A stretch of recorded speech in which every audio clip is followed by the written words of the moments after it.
हाँ जी साहब, नमस्कार, गुड इवनिंग, क्या हाल चाल है? Very very good evening to all of you. सभी बच्चों का स्वागत है एक बार फिर से अपने इस प्यारे से online YouTube channel Bihar board English medium Vidyakul पर। मैं प्रणव मिश्रा, आपका बायोलॉजी टीचर, एक बार फिर से कनेक्ट कर रहा हूँ बेटा इस प्यारे से सेशन में। सभी बच्चों का स्वागत है इस प्यारे से सेशन में, जहां पर आज हम लोग बात करने वाले हैं ह्यूमन रिप्रोडक्शन के अगले टॉपिक का, जो कि होने वाला है फर्टिलाइजेशन और इम्प्लांटेशन। पिछले लेक्चर में हम लोगों ने पढ़ रखा था मेंस्ट्रुअल साइकिल और गमीटोजेंसिस। उसके पहले मेल और फीमेल रिप्रोडक्टिव सिस्टम को हम लोगों ने कर लिया है खत्म। अब हम बढ़ रहे हैं फर्टिलाइजेशन की तरफ और इम्प्लांटेशन को देखेंगे और यहाँ से बनने वाले क्वेश्चंस को समझेंगे। तो एक बार सभी बच्चों का स्वागत है, सब लोग जल्दी से जुड़ जाइए और ज़्यादा से ज़्यादा सेशन को कर दीजिए शेयर। जो बच्चे नए हैं वो चैनल को करेंगे सब्सक्राइब, और जो बच्चे पुराने हैं वो अपना काम यानी कि चैनल इस वीडियो को कर लेंगे शेयर, ताकि और भी आपके जो साथी है वो यहाँ पे कनेक्ट हो जाए। तो वेरी वेरी गुड इवनिंग, नमस्कार, क्या हाल चाल है? सभी लोग हो गए कनेक्ट, वेरी गुड। चलिए तो आज शुरू करते हैं टॉपिक जो कि होने वाला है अपने चैप्टर ह्यूमन रिप्रोडक्शन के, और होगा यहाँ पर पढ़ाई फर्टिलाइजेशन और इम्प्लांटेशन की। तो क्या होता है फर्टिलाइजेशन, इसको समझने के पहले एक छोटे से शॉर्ट पॉइंट में अगर हम इसको समझाने का प्रयास आपको करें कि फर्टिलाइजेशन क्या होता है, सर बताइए सर हमें। तो फर्टिलाइजेशन की अगर हम बात करें है ना, तो बहुत सिंपल से आप इसको समझ जाओगे कि फर्टिलाइजेशन जो होता है ना, फर्टिलाइजेशन को आप लोगों ने पहले भी पढ़ा होगा, फर्टिलाइजेशन, ठीक है। अब देखो क्या होता है, हम लोगों ने मेल और फीमेल गमीट बना रखा था, बोलिए हाँ सर, है ना। मेल में गमीटोजेंसिस करा ली थी और सर हम लोगों ने फीमेल में भी गमीटोजेंसिस करा ली थी। मेल ने आपको उठा करके दे दिया था स्पर्म, और फीमेल ने भी आपको उठा के दे दिया था क्या सर, ओवम, है ना। इसने दे दिया था आपको ओवम। हालांकि इसको सेकेंडरी oocyte के रूप में हम लोगों ने पढ़ा था। जब स्पर्म एंट्री लेता है तो सेकेंडरी oocyte अपना कंप्लीट करती है मियोसिस सेकेंड डिवीजन, और जाकर के वो बदल जाती है ओवम में। तब स्पर्म और ओवम आपस में मिलेंगे और करेंगे फर्टिलाइजेशन। चलिए ठीक है।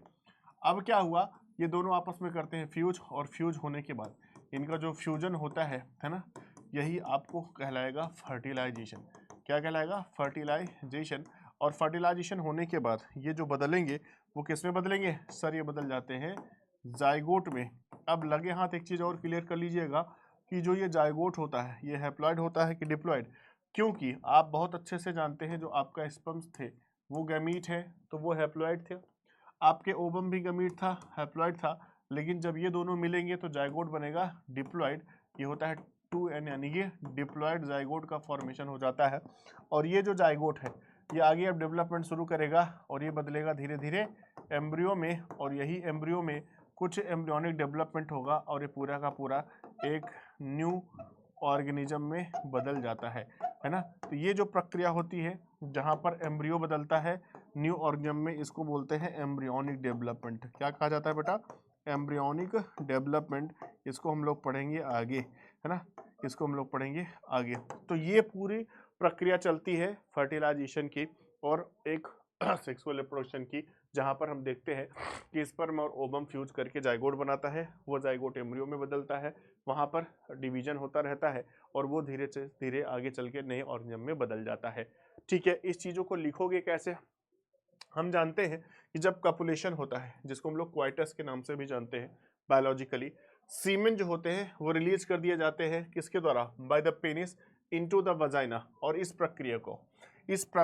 इस प्रोसेस को बोलते हैं इंसेमिनेशन, है ना। तुमसे पूछेगा कि the process of release of sperm, the process of release of sperm from penis into the vagina is called as, answer will be the insemination, है ना।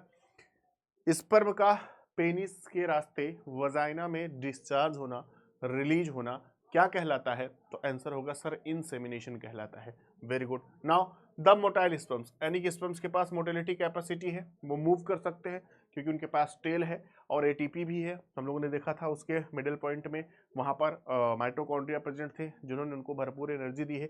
अब वो मूव कर रहे हैं, वो स्विम कर रहे हैं rapidly, passes through the cervix, inter into the uterus and finally reaches into the ampulla of the fallopian tube, है ना। अगर इसको डायग्रामेटिकली समझने का प्रयास करें, आप सब लोग बहुत अच्छे से जानते हैं, है ना, जब हम लोगों ने फीमेल रिप्रोडक्टिव सिस्टम को अगर बनाना है तो फीमेल रिप्रोडक्टिव सिस्टम को हम कुछ ऐसे ड्रा कर लेते हैं, है ना।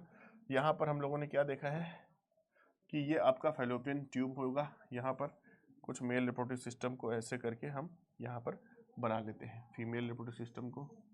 ये यूट्रस हो जाएगा, ये इसका एंट्री हो जाएगी। चलिए ठीक है।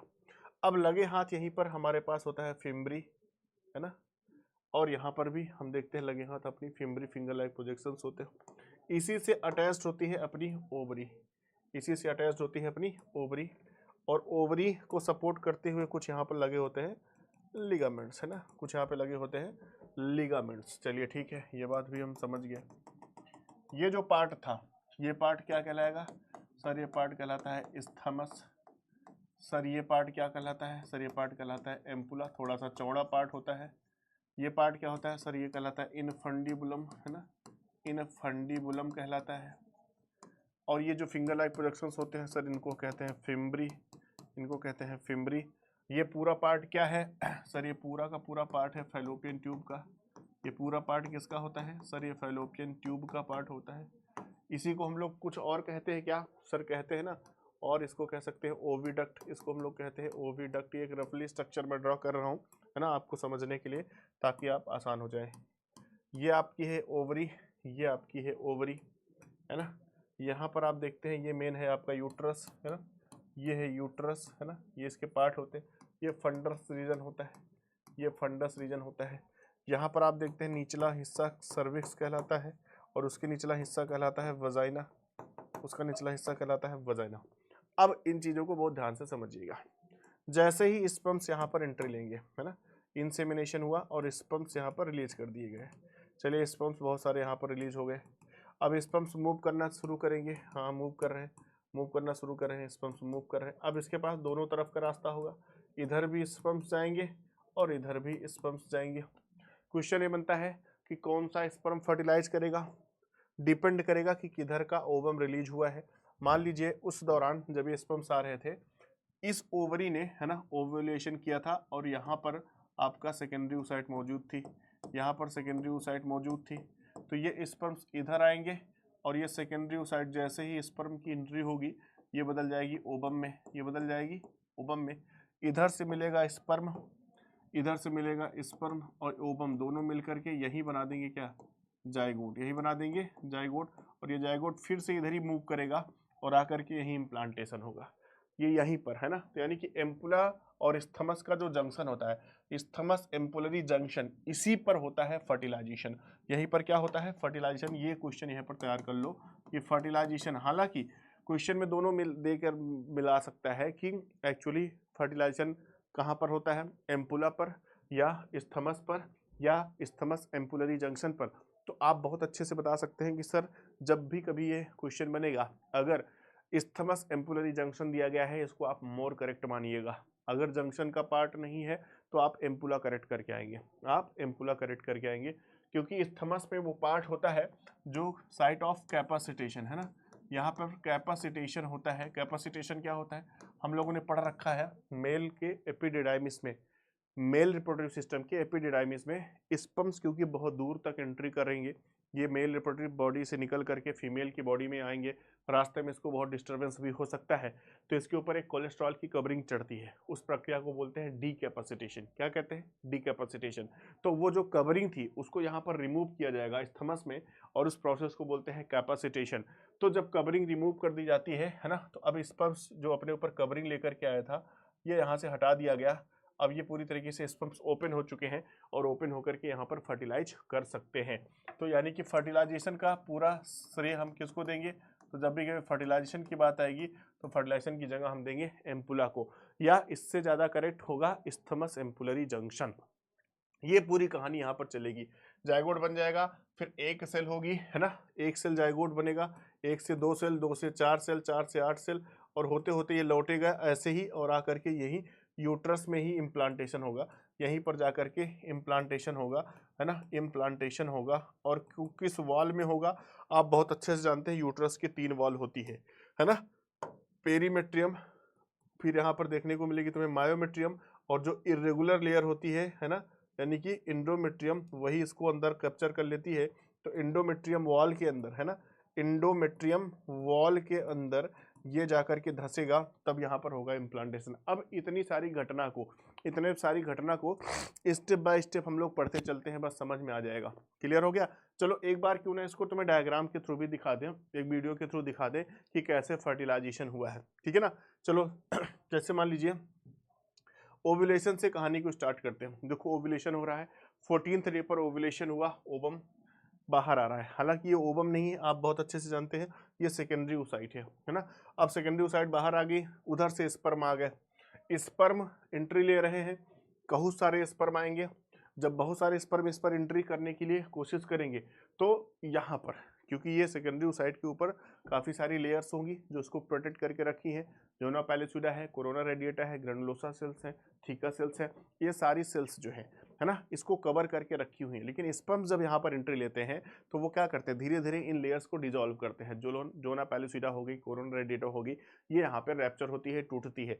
ये स्पर्म की एंट्री के बाद ही होगी। जैसे ही ये वॉल्स, ये लेयर्स टूटना शुरू करेंगी, ये ब्रेकडाउन होना शुरू होगा, उसी समय अंदर बैठी सेकेंडरी ओसाइट अपना मियोसिस सेकंड पूरा कर लेगी, है ना। अब जब वो पूरा करेगी तो मियोसिस सेकंड जो है पूरा होते ही जो सेकेंडरी ओसाइट है वो ओबम में बदल गई।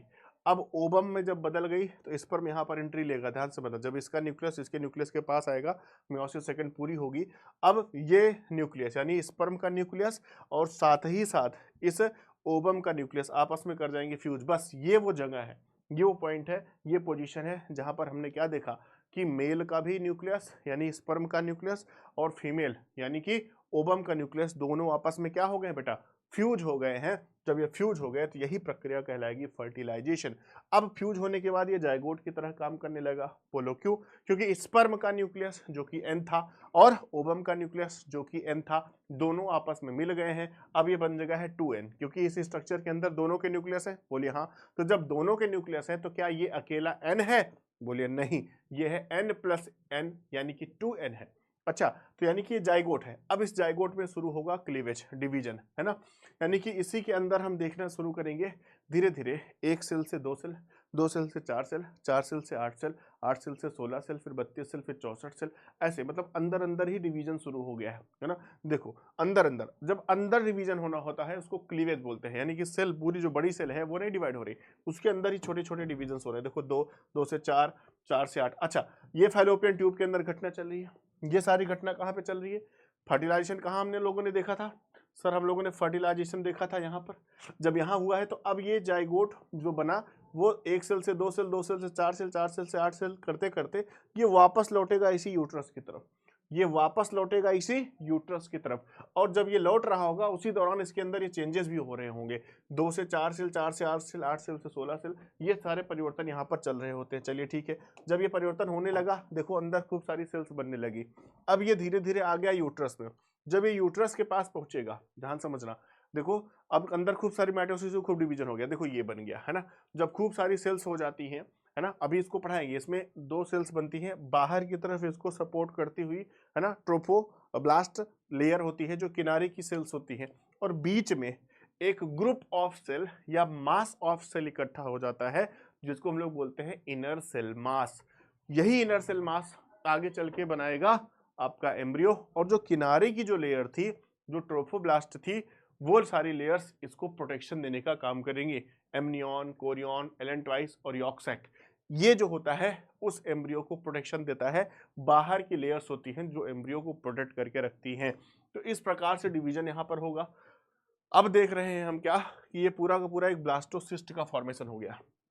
ये ब्लास्टोसिस्ट का फॉर्मेशन हो गया है। और इस ब्लास्टोसिस्ट में क्या क्या है? तो अगर मैं बोलूँ इस ब्लास्टोसिस्ट में क्या क्या है, तो आप बोलेंगे सर इस ब्लास्टोसिस्ट को अगर हम देखना शुरू करेंगे, क्या यहाँ पर चलेगी पेन? बिल्कुल चल गई है। तो पेन चल गई है तो लगे हाथ इसको समझा देता हूँ, ध्यान समझे, है ना। ये बाहर की लेयर को हम मान लेते हैं कुछ ऐसा, ये ऐसा। तो ये बाहर की जो लेयर्स थी, है ना, ये बाहर की जो सेल्स थी, इनको हम मानते हैं ट्रोफोब्लास्ट, है ना।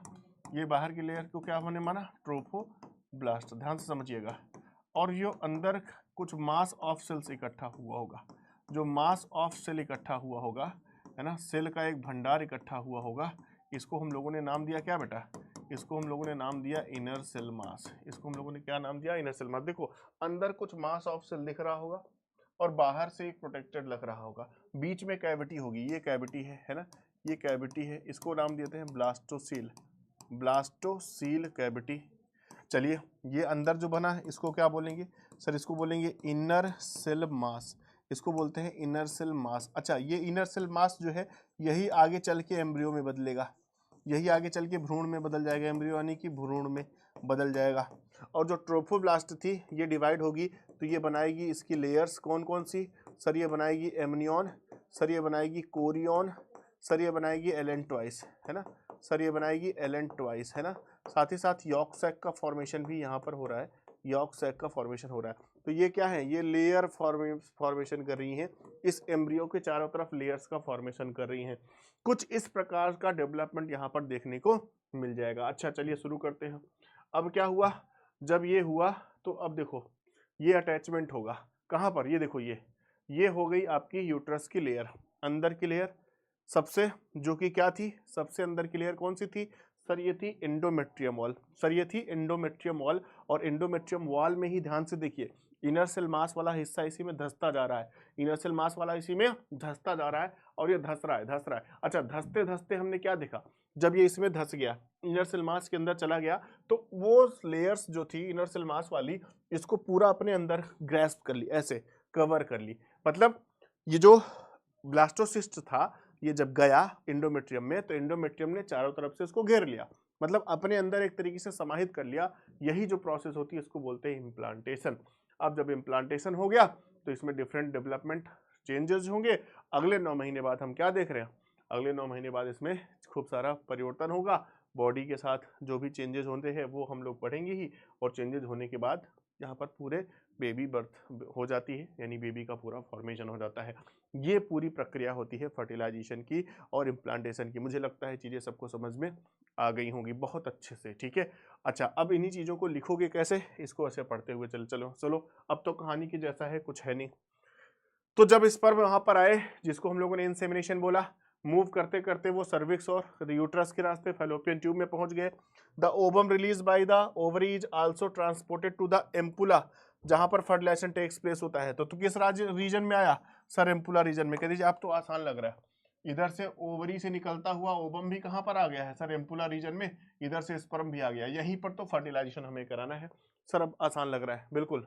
Now fertilization can only occur if the ovum and sperms are transported simultaneously, क्रमशः या साथ साथ, अगर समझिए है ना, साथ साथ, अगर साथ साथ नहीं आए दोनों, आज पहुंच रहे हैं स्पर्म जी है ना और कल पहुंच रही है ओवम जी, तो फर्टिलाइजेशन होगा, बोलो घुइयां होगा। दोनों को साथ आना पड़ेगा, एक साथ अगर नहीं पहुंचे तो क्या फर्टिलाइजेशन होगा, बोलिए कभी नहीं होगा। तो जब भी कभी हम देखेंगे कि अगर फर्टिलाइजेशन कराना है तो इधर से स्पर्म और इधर से ओवम, इन दोनों को एक साथ आना पड़ेगा, नहीं तो कहीं से भी फर्टिलाइजेशन के चांस नहीं बनेंगे। सब बात। Now there is a reason why not all copulation, है ना, this is the reason why not all copulation lead to fertilization and pregnancy. यही एक वजह है कि सारे के सारे कपलेशंस फर्टिलाइजेशन या प्रेगनेंसी लीड नहीं करते, सारे कपलेशन के बाद प्रेगनेंसी नहीं मेंटेन होती, क्योंकि ये माना जाता है कि स्पर्म तो गया है लेकिन वहां ओवम नहीं रही होगी, ठीक है। सो तो the process of fusion of sperm with an ovum is called as fertilisation. इस घटना को हम फर्टिलाइजेशन कहेंगे जब स्पर्म ओवम के साथ फ्यूज कर जाएगा। ये उसकी डिफिनीशन हो गई। अब क्या हुआ, during fertilisation a sperm comes in contact with the zona pellucida, जो कि लेयर ऑफ द ओवम होती है। जोना पेलिसिडा क्या है, उसी ओवम की लेयर थी, मैंने बताया था ना, वो बाहरी layer zona pellucida, and induces changes in the membrane and that blocks the entry of additional sperms, that thus it ensure only one sperm can fertilize ovum, है ना। तो इसको ये भी लिख सकते हैं which prevent पॉलीस्पर्मी। पॉलीस्पर्मी क्या होता है, जब ये स्पर्म एंट्री करता है और ओवम की बाहरी लेयर जोना पेलिसिडा को टच करता है तो जोना पेलिसिडा में हो जाता है चेंज, जिसकी वजह से जोना पेलिसिडा और जो बाहर स्पर्म्स आ रहे हैं, क्योंकि एक दो तो स्पर्म गए नहीं है, मिलियंस ऑफ स्पर्म एंटर किए हैं, तो बाकी सारे स्पर्म्स को रोक देती है कि आप अंदर नहीं आएंगे। तो और सारे स्पर्म्स की एंट्री को रोक देना और सारे स्पर्म्स की एंट्री को ब्लॉक कर देना, it is known as it prevents the polyspermy, है ना, यानी कि बहुत सारे स्पर्म्स वहां पर एंट्री नहीं कर पाते, ये रीजन भी है। द सेक्रीशन ऑफ एक्रोसोम, है ना। अब स्पर्म का अपर हेड, आप जानते हो स्पर्म को अगर हम देखें तो स्पर्म को हम लोगों ने मिडिल पीस और ऐसे करते हुए टेल रीजन इस प्रकार से समझा था, और इसी के ऊपर रीजन पाया जाता है एक एक्रोसोम, है ना। इस एक्रोसोम से कुछ एंजाइम निकलते हैं, कुछ एंजाइम निकलते हैं, हाइला यूरिनो डाइएज, है ना, हाइला यूरिनो डाई एज एंजाइम, है ना। तो अब ये जो एंजाइम है ना, जो एक्रोसोम से निकल रहा है, it helps the sperm inter into the cytoplasm of the ovum through the जोनो पेलिसिडा एंड प्लाज्मा मेम्ब्रेन। तो ये जो एंजाइम है ये रिलीज होगा स्पर्म के एक्रोसोम से। ये क्या करेगा, जोना पेलिसिडा को रैप्चर कर देगा, जिसकी वजह से स्पर्म पूरी तरीके से इंटर कर जाता है कहां पर, ओवम के अंदर। ठीक है सर, इंटर कर गया। This induces the completion of meiotic division of the secondary site. अब जब स्पर्म पूरी तरीके से जोना पेलिसिडा को तोड़ के अंदर जा चुका है, तब वो जो अंदर बैठी हुई सेकेंडरी ओसाइट थी वो अपना मियोटिक डिवीजन पूरा करेगी और अब ये जाकर के ओवम में बदलेगी। अभी तक ओवम में नहीं बदली थी। यही मैंने कहा कि ये मियोसिस सेकेंड जो oogenesis जो कि शुरुआत हुई थी कहां से, एम्ब्रियोनिक स्टेज से, अब जाकर के पूरी हो रही है जब स्पर्म वहां पर पहुंच चुका है। क्या ये बात समझ में आ रही सबको? बिल्कुल, वेरी गुड, समझ में आ रही। आगे, the second meiotic division is also unequal. और जब ये डिवीजन होगा तो ये अनइक्वल डिवीजन होगा, तुमको पता था है ना, जिसके साथ एक सेकेंड पोलर बॉडी बनेगी और एक छोटा सा हैप्लॉइड ओवम बनेगा। इसी ओवम का दूसरा नाम होता है ऊटिड। ये बात भी हम समझ गए। अब ओवम बन गया, जैसे ही हैप्लॉइड ओवम बनेगा, soon the haploid nucleus of the sperm and that of the ovum fuses together to form the diploid zygote. जैसे ही उधर ओवम का फॉर्मेशन हुआ, तुरंत स्पर्म और ओवम दोनों के न्यूक्लियस आपस में फ्यूज कर गए और ये डिप्लॉइड जाइगोट बना दिए। चलो, कहानी पूरी हो गई। यही काम करना था। नाउ क्या कहानी यहीं पर रुक जाएगी जाइगोट बन के? बोलिए नहीं, अब तो जाइगोट में क्लीवेज शुरू होगा। अभी तो हमने वीडियो में देखा था। The meiotic division start as the zygote moves through the isthmus of the oviduct called the cleavage। अब एम्पुला में फर्टिलाइजेशन हुआ था और जाइगोट एम्पुला में बनने के बाद इस्थमस की तरफ बढ़ेगा। इस्थमस किधर? इधर, मतलब ये ऐसे मूव करेगा, इधर से इधर की तरफ आएगा। और जब इस तरफ आ रहा होगा तो उसके अंदर सेल्स कैसे बदल रही होंगी, पहले 2 सेल, फिर 4 सेल, फिर 8 सेल, फिर 16 सेल, ऐसे बदलती हुई नजर आ रही हैं। 2 से 4, 4 से 8, 8 से 16 daughter cells are called the blastomeres. तो इस तरीके से छोटी छोटी सेल्स अंदर जो बनती जा रही हैं उनको हम क्या नाम दे रहे हैं सर? उनको नाम दे रहे हैं ब्लास्टोमियर्स। अच्छा, ये काफी सारी संख्या में बन गई। अब ब्लास्टोमियर्स जब बनी लगभग 8 से 16 सेल्स, तो उन 8 से 16 सेल्स के साथ जो एम्ब्रियो बनेगा उसको हम लोग नाम देते हैं मारुला। यानी कि पहली स्टेज जो बनती है एम्ब्रियो की वो 8 से 16 सेल के साथ बनती है और 8 से 16 ब्लास्टोमियर सेल के साथ की स्थिति एम्ब्रियो की कहलाती है morula. Now the morula continue to divide. इसमें डिवीजन और चलेगा, अभी 16 सेल ही नहीं रुकेंगी, ये 32 में, फिर 64 में, ऐसे बढ़ती जाएंगी। Divide and transforms into the blastocyst, और ये बदल जाती है किसमें? ब्लास्टोसिस्ट में। और ये फर्दर मूव करता रहेगा कहां तक सर? यूट्रस तक मूव करता हुआ चला जाएगा, है ना। यानी कि ये डिवीजन होता जा रहा है अंदर अंदर, और डिवीजन के साथ साथ ये मूवमेंट भी होता जा रहा है यूट्रस तक। ये सारी सेल्स मूव कर रही है कहां तक सर? ये यूट्रस तक मूव कर रही है। कुछ ऐसा डायग्राम आपको दिखेगा, है ना। देखो यहाँ पर ये पहुंच रही है। फर्टिलाइजेशन कहीं तुमने यहाँ पर कराया था एम्पुला रीजन में, है ना, और यहाँ से फर्टिलाइजेशन करा करके ये 2 सेल्स, फिर 4 सेल, फिर 8 सेल होते होते होते होते होते यहाँ तक आएंगी, ये यूट्रस तक पहुंचेंगी, है ना। ये ऐसे ही मूवमेंट यहाँ पर चलता रहेगा। ठीक है, फिर क्या होगा? The blastomere in the blastocyst are arranged in then outer layer. वही बात मैंने बताई थी ना, एक बाहर की लेयर बनेगी जो हमने डायग्राम बना के दिखाया था आपको, और एक बनेगा अंदर का एक सेल मास, है ना, अंदर का एक सेल मास। जो अंदर का सेल मास बनेगा उसको बोलते हैं इनर सेल मास। जो बाहर की लेयर बनती है बेटा उसको क्या बोलेंगे सर? ये जो बाहर की लेयर बनती है इसको बोलते हैं ट्रोफोब्लास्ट, इसको बोलते हैं ट्रोफोब्लास्ट। अब क्या हुआ? And inner group of cells that is attached to the trophoblast that is called as inner cell mass. दिख गया तुम्हें? अंदर के जो सेल मास दिखा इनर सेल मास, बाहर की जो लेयर दिखी ट्रोफोब्लास्ट, इस तरह अरेंज हो गया। इसको हम लोगों ने नाम क्या दिया? ब्लास्टोसिस्ट नाम दिया। The trophoblast layer then get attached to the endometrium and the inner cell mass get differentiated into the embryo. और जो बाहर की ट्रोफोब्लास्ट लेयर थी यही अटैचमेंट देती है, यही अटैच होती है किसके साथ? Attach to endometrium. जो यूट्रस की वॉल थी अंदर वाली एंडोमेट्रियम, उस एंडोमेट्रियम से डायरेक्टली जाकर के जुड़ेगा कौन सर? ये ट्रोफोब्लास्ट। और जब ये जुड़ जाएगा यूट्रस के साथ तो अंदर इनर सेल मास किस में बदल जाएगा? तुरंत अंदर इनर सेल मास बदल जाएगा एम्ब्रियो में। इम्प्लांटेशन के बाद एम्ब्रियो पूरी तरीके से बन चुका है। अब ये सब चीज कहानी यूट्रस के अंदर आ चुकी है। After the attachment the uterine cells divide rapidly and covers the blastocyst. धीरे धीरे यूट्रस की सेल डिवाइड करना शुरू करेंगी और हम ये देखेंगे कि जब यूट्रस की सेल होती है, ये यहाँ पर जो ब्लास्टोसिस्ट होता है, ब्लास्टोसिस्ट को धीरे धीरे ये यूट्रस की सेल क्या कर लेती है, इसको ऐसे कवर कर लेती है, मतलब ये अपने अंदर इसको ले ली। ऐसे मैंने बताया था ना, एंडोमेट्रियम की सेल इसको डिवाइड करेंगी और डिवाइड होकर के अंदर ले लेंगी, है ना। As a result the blastocyst becomes embedded. ऐसा माना जाता है कि ब्लास्टोसिस्ट उसी के अंदर धंस जाता है ना, उसके अंदर घुस जाता है। किसमें, किस लेयर में, इंडोमेट्रियम लेयर ऑफ यूट्रस में, वहीं पर ये धंस गया, उसी के अंदर चला गया। इसी को हम लोग बोलते हैं क्या, इम्प्लांटेशन, और यही आगे बढ़ाएगा प्रेगनेंसी।